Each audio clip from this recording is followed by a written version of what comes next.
2 తారీఖు వాళ్ళు అప్లికేషన్ పెట్టుకుంటే 3 తారీఖు పోలీసులు తిరస్కరించారు. 4 తారీఖు హీరో కానీ హీరోయిన్ కానీ సినిమా ప్రొడ్యూసర్స్ కానీ ఎవరు థియేటర్ రావడానికి వీల్లేదు. ఈ థియేటర్లో మేము సెక్యూరిటీ ఇవ్వలేము. ఈ థియేటర్కు ఉన్నది ఒకటే దారి. ఈ దారిలో ఇంతమంది వేలాది మంది అభిమానులు వచ్చినప్పుడు మేము కంట్రోల్ చేయలేము, వద్దు అని తిరస్కరించారు. తిరస్కరించిన తర్వాత కూడా 4 తారీఖు 9:30 ప్రాంతంలో హీరో రావడం జరిగింది. రావడం కారులో వచ్చి థియేటర్లో పోయి సినిమా తెచ్చి మళ్ళీ కారులో వెళ్ళిపోతే పెద్దగా ఇంత ఇబ్బంది జరుగుతుండేనేమో లేదో నాకు తెలియదు. కానీ ఎక్సోడ్ చౌరస్తా కంటే ముందు నుంచే కారులో రూఫ్ టాప్ ఓపెన్ చేసి రోడ్ షో చేసుకుంటే థియేటర్లో పోవడంతో ఆ చుట్టుముట్టుతున్న 7-8 థియేటర్లలో ఉన్న సినిమా అభిమానులు మొత్తం ఇక్కడికే రావడంతో వేలాది మంది జమ అయినారు. ఆ గేట్ ఒక్కసారి హీరో కారు లోపలికి పంపించడానికి ఆ ఉన్న గేటు తెరవడంతో వేలాది మంది ఒక్కటేసారి ఉప్పెనలాకి వచ్చారు. ఆ ఉప్పెనలో చనిపోయిన రేవతి, ఆమె కొడుకు, భార్య, భర్త, కూతురు వాళ్ళు అలాగైపోయి కొడుకు తల్లి ఒక పక్కన పోయి ఆ జనాల నుంచి తప్పించుకొని టికెట్ చేసుకొని ఆ తొక్కిసలాటలు హీరోను థియేటర్ లోపలికి తీసుకుపోవాలనుకున్న టైంకి అతను బండి మీద రోడ్ షో చేసి దిగేటప్పటికి వేలాది మంది హీరోను కలవడానికి చొచ్చుకొచ్చారు ముందుకు. అసలు అంటే ఈ రకమైన వాతావరణంలో అతన్ని లోపలికి తీసుకువెళ్లాల్సిన సందర్భంలో అతను ప్రైవేట్ సెక్యూరిటీ ఇవాళ రేపు మనం ఫంక్షన్లలో బౌన్సర్లు అని మనం చూస్తా ఉన్నాం. 50-60 మంది సరిగ్గా లెక్క తెలియదు, 50-60 అయినా అంటున్నారు, నెంబర్ 4 ఎక్కువ తక్కువ.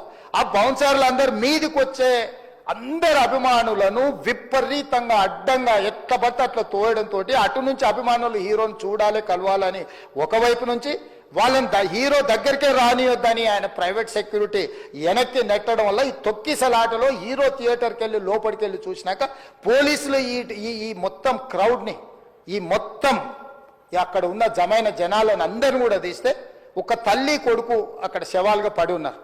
ఆ తల్లి అంత తొక్కిసలాటలు కూడా నేను ఆ వీడియో చూసిన ఆ తల్లి లోపలికి వచ్చినప్పుడు కొడుకు చేయి పట్టుకొని ఎంత జాగ్రత్తగా కొడుకుని తీసుకొని వస్తుందో తల్లి ప్రేమ ఎట్లుంటుందో అక్కడ నాకు చూసి నాకు అర్థమైంది. ఆ శవాలుగా మారిన తల్లి కొడుకు చెయ్యి ఇడవలే అధ్యక్ష, అట్లే చెయ్యి బిగ్గర పట్టుకొని పోలీసు వెళ్ళి చూస్తే ఆ తల్లి ఆ పిల్లగాడు ఆ తల్లి ఆ చెయ్యి వదలకుంటే కన్నబిడ్డను పట్టుకుని తల్లి చచ్చిపోయింది అధ్యక్ష. అట్లాంటి సిచ్యువేషన్లో పోలీసులు తల్లిని కొడుకుని హాస్పిటల్కి అక్కడ ఫస్ట్ ఎయిడ్ ట్రీట్మెంట్ చేసిండ్రు. పోలీసులు ఏం డాక్టర్లు కాదు, హుటాహుటిన తరలించిండ్రు. హాస్పిటల్కి వెళ్ళిన తర్వాత తల్లి చచ్చిపోయింది, పిల్లోడు కోమాలు ఉండు. ఆల్మోస్ట్ పోలీసులు పిల్లవాడు కూడా చచ్చిపోయింది అనుకున్నారు. బ్రెయిన్ డెడ్ అయింది, ఆక్సిజన్ అందక ఆ అబ్బాయికి. సో ఆ సిచ్యువేషన్లో వెనక్కి పోలీసులు వచ్చి హీరో గారికి విషయాన్ని తెలియజేసి హీరో గారు వెళ్ళిపోతే హీరో ఎందుకు వెళ్ళిపోవాలనుకుంటారు పోలీసులు అంటే ఇంకా వేలాది మంది అభిమానులు అక్కడనే ఉన్నారు. హీరో గారు థియేటర్లో కూర్చొని ఉండడం వల్ల సినీ ప్రముఖులు ఉండడం వల్ల ఈ బయట జమైన వేలాది మంది అభిమానులు అక్కడ నుంచి పోకుండా అక్కడనే ఉండడం వల్ల థియేటర్ లోపల కూడా బాల్కనీలో టాప్ బాల్కనీలో హీరో కూర్చుంటే కింద నేల కింది నుంచి పై వరకు వెనక్కి తొక్కుట పైకెక్కి హీరో చేతులు కలపాలని కోతులు ఎగబడ్డట్టు కోట మీదకి కోతులు ఎగబడ్డట్టు ఉల్టా పైకి తొక్కిసలాట జరిగింది అధ్యక్ష. థియేటర్ వాళ్ళు పోలీసులను హీరో దగ్గరికి వెళ్ళి చెప్పడానికి కూడా అనుమతి చేయకుండా థియేటర్ వాళ్ళు పోలీసులను బ్లాక్ చేశారు అధ్యక్ష. ఎప్పుడైతే హాస్పిటల్లో తల్లి చచ్చిపోయిన పిల్లగాడు కూడా ఆల్మోస్ట్ చావు నోట్లో ఉన్నాడు అని తెలిసి పోలీసులు వచ్చి ఏసీపీ వెళ్ళి చెప్పడానికి పోతే థియేటర్ సిబ్బంది లేదు హీరో దగ్గరికి వెళ్ళడానికే వీళ్ళదని చాలాసేపు పోలీసులను కూడా హీరో దగ్గరికి పోనీయలేదు అధ్యక్ష వాళ్ళ ప్రైవేట్ వీళ్ళు.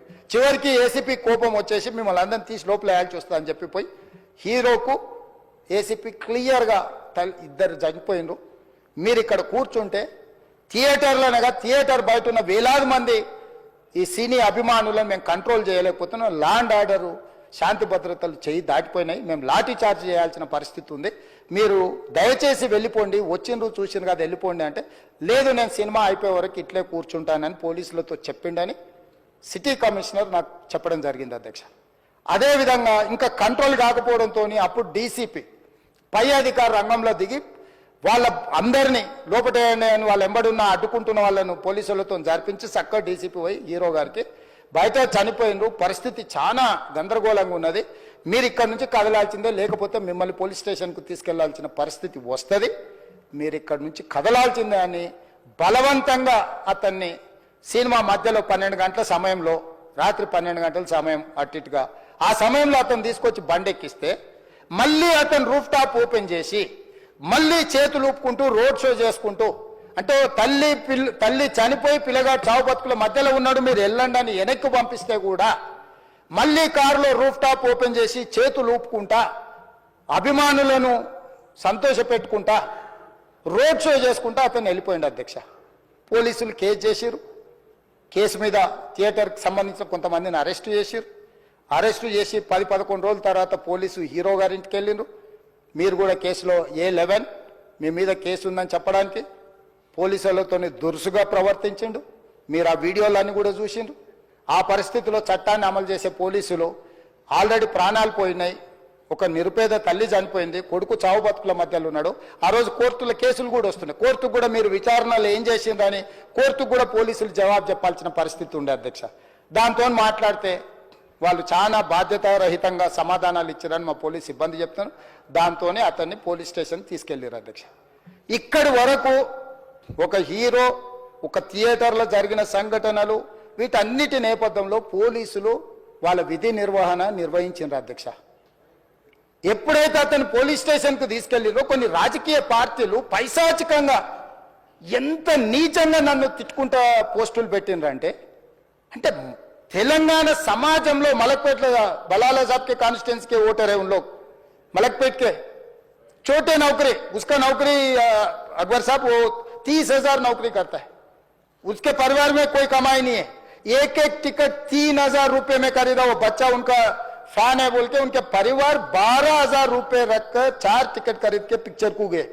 30,000 महीने को कमाने वाले నెలకు 30,000 జీతంతో పనిచేసి ఒక ప్రైవేటు చిన్న దాంట్లో ఉద్యోగం చేసుకునే తండ్రి తన కొడుకు ఆయన అభిమానాన్ని కుటుంబము 12,000 రూపాయలు 3,000కు ఒక టికెట్ 12,000 రూపాయలు పెట్టి సినిమా థియేటర్కి వెళ్తే థియేటర్లో చనిపోతే చనిపోయిన 11వ రోజు వరకు వీళ్ళు ఎవరు హీరో కానీ ప్రొడ్యూసర్ కానీ ఎవరు కానీ ఆ కుటుంబాన్ని చనిపోయిన కుటుంబాన్ని కానీ హాస్పిటల్లో చావు బతుకుల మధ్యలో ఉన్న పిల్లవాడిని పరామర్శించడానికి కూడా పోలేదు అధ్యక్ష. ఇది ఏ రకమైన మానవత్వం అధ్యక్ష? నాకు అర్థం కాలే.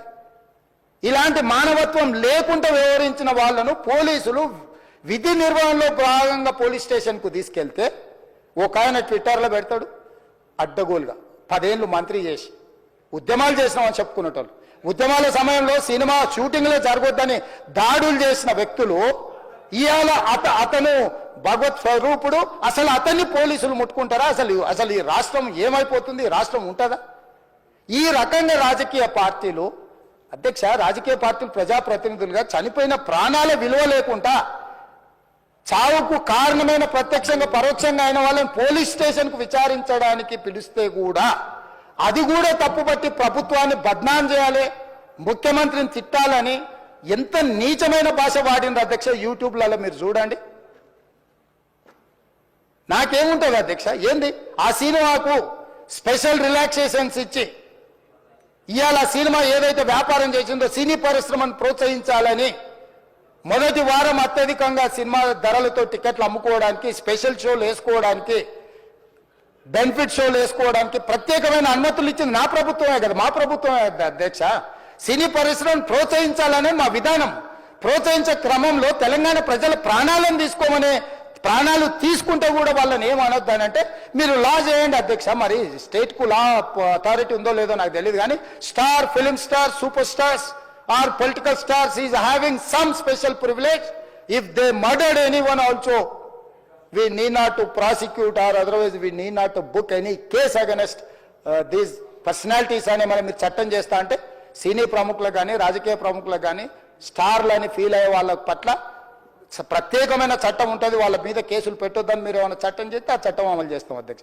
ఈ రోజున్న డాక్టర్ బాబాసాహెబ్ అంబేద్కర్ ఇచ్చిన చట్టం ప్రకారము దీనికి కారణమైన వాళ్ళను ప్రత్యక్షంగా పరోక్షంగా కారణమైన వాళ్ళందరి మీద కేసులు కట్టి పోలీసులు విచారణ చేయాల్సిందే, బాధితులను శిక్షించాల్సిందే అధ్యక్ష. సో ఈ రోజు ఆ కుటుంబాన్ని ఆదుకోవడానికి ఈ రోజు కూడా ఆర్థికపరమైన విషయాల్లో కానీ దీంట్లో కానీ వాళ్ళు ఎవరు పెద్దగా ఆసక్తి, కనీసం సినిమా వాళ్ళు ఒక్కరోజు అతను పొయ్యి వస్తే సినీ ప్రముఖులందరూ అతని ఇంటికి వెళ్ళి అతనికి మొత్తం ఏదో కాళ్ళు చేతులు యాక్సిడెంట్లో పోయినట్టు కన్నీళ్లు గారుస్తారు. ఈ సినీ ప్రముఖులు హాస్పిటల్ పోయినరా అధ్యక్ష? నేను సూటిగా తమ ద్వారా సినీ ప్రముఖులను నేను అడుగుతున్నా అధ్యక్ష. తల్లి చనిపోయి 9 సంవత్సరాల పిల్లగాడు బ్రెయిన్ డెడ్ అయ్యి ఆక్సిజన్ అందక 9-20 రోజుల నుంచి హాస్పిటల్లో కోమాలో ఉంటే ఈ సినీ ప్రముఖులు ఒక్క రోజు కోసం పోలీస్ స్టేషన్ పోయిన ఇంటికాడ క్యూ కట్టి ప్రభుత్వాన్ని తిడుతుండ్రు, నన్ను తిడుతురు, అతన్ని పరామర్శిస్తున్నారు. ఏమైంది అధ్యక్ష? అతను కాలు పోయిందా, కన్ను పోయిందా, చేయి పోయిందా, ఏమైనా కిడ్నీలు దెబ్బతిన్నా, ఏమైంది? అతన్ని ఇంతమంది సీనియర్ ప్రముఖులు పరామర్శించారు, కలిసిండ్రు, అభినందించారు. కానీ ఆ పిల్లగాన్ని కనీసమన్నా పరామర్శించడానికి సీనియర్ ప్రముఖులు ముందుకు రాలేదంటే సినిమా ఇండస్ట్రీలో ఉన్న ప్రముఖులు ఏం ఆలోచన చేస్తుండ్రో, ఏం కోరుకుంటుండ్రో నాకైతే తెలియదు. 100% जो भी अकबरुद्दीन ओवैसी साहब ने जो मुद्दा उठाए, वो मुद्दा के लिए मैं ये बात कह रहा हूं, सचमुच बोल रहा हूं, ये शर्म की बात है। 20 दिन के बाद भी एक दिन के लिए उनको पुलिस स्टेशन को लेकर गए तो हाईकोर्ट भी इमीडिएट अजर्नमेंट मोशन, लंच मोशन ले लिए, उनका बेल भी दे दिए, सब कुछ है। आधी रात को 11-12 बजे अपने लोग बोल रहे थे जेल का दरवाजा खोलो, 12 बजे उनको छोड़ो। अरे भाई कहां है प्रोविजन? कहां से छोड़ू मैं? कोई मेरा घर का मामला नहीं है। मेरा घर का मामला है तो मेरा गेट निकाल के आने वाले जाने वाले को मैं बोल सकता हूं। जेल का दरवाजा मेरा हाथ में नहीं है, कानून के हिसाब से चलाने का है मेरे को। रात 12 बजे अरे वो फिल्म स्टार है उसको छोड़ दो। भाई अगला दिन मैं रहे तो ना फिल्म स्टार को छोड़ने के लिए। अगर आधी रात को 12 बजे किसी को जेल से छोड़ने का कोई लॉ है तो बोलो, मैं भी लागू करता हूं। तो इसीलिए ये इतने फिल्म स्टार कोई भी दवाखाने तक नहीं गया, छोटे बच्चे को नहीं देखा अकबर साहब। ये अफसोस की बात है, शर्म की बात है, सचमुच बोल रहा हूं मैं। अगर मैं वहां पर जाके देखने के लिए मैं पूरा स्टाफ और मेडिकल एंड हेल्थ सेक्रेटरी, मेरे कमिश्नर, सब टीम को मैं डिप्लॉय कर दी, सीता और अपने कमीशन चेयरपर्सन, सब लोगों को वहां भेज के मैं continuously I monitoring that boy health condition.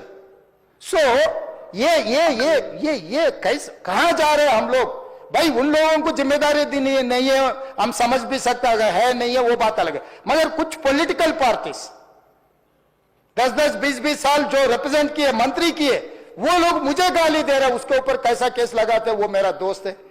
भाई आपके लिए, आपके दोस्त के लिए कोई नया कानून बनाना है तो बनाओ, देखेंगे। अरे आपके दोस्त रहे तो 12 खून माफ है क्या? मेरा भाई के लिए भी माफ नहीं है, आपके लिए कहां से माफ करूं मैं?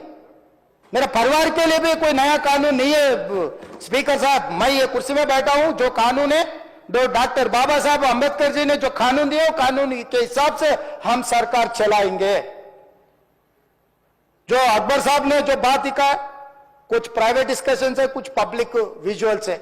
जो पब्लिक विजुअल्स में वो वापस जाते वक्त भी हाथ हिलाया, रोड शो किए, आने से पहले किए, जाने से समय पर किए, पुलिस वाले भी उसको जल्दी जाने के लिए कोशिश प्रेशर किए, सब कुछ सच है।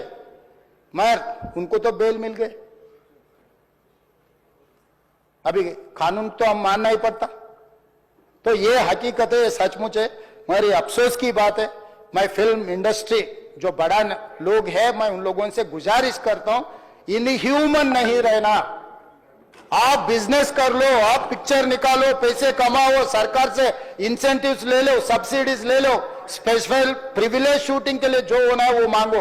मगर किसी का हत्या होने के बाद, किसी का जान चलाने के बचाने के बाद, किसी का जान लेने के बाद आज स्पेशल प्रिविलेज मांगे तो ये सरकार में नहीं मिलने वाले। मैं जब तक मैं कुर्सी में रहता हूं तब तक नहीं देता हूं। मेरा जिम्मेदारी तेलंगाना आम जनता का जान बचाने का मेरा जिम्मेदारी है। उन लोगों के लिए कोई भी तकलीफ दिए, उन लोगों को कांग्रेस सरकार ने, मेरे सरकार ने छोड़ने वाला नहीं है।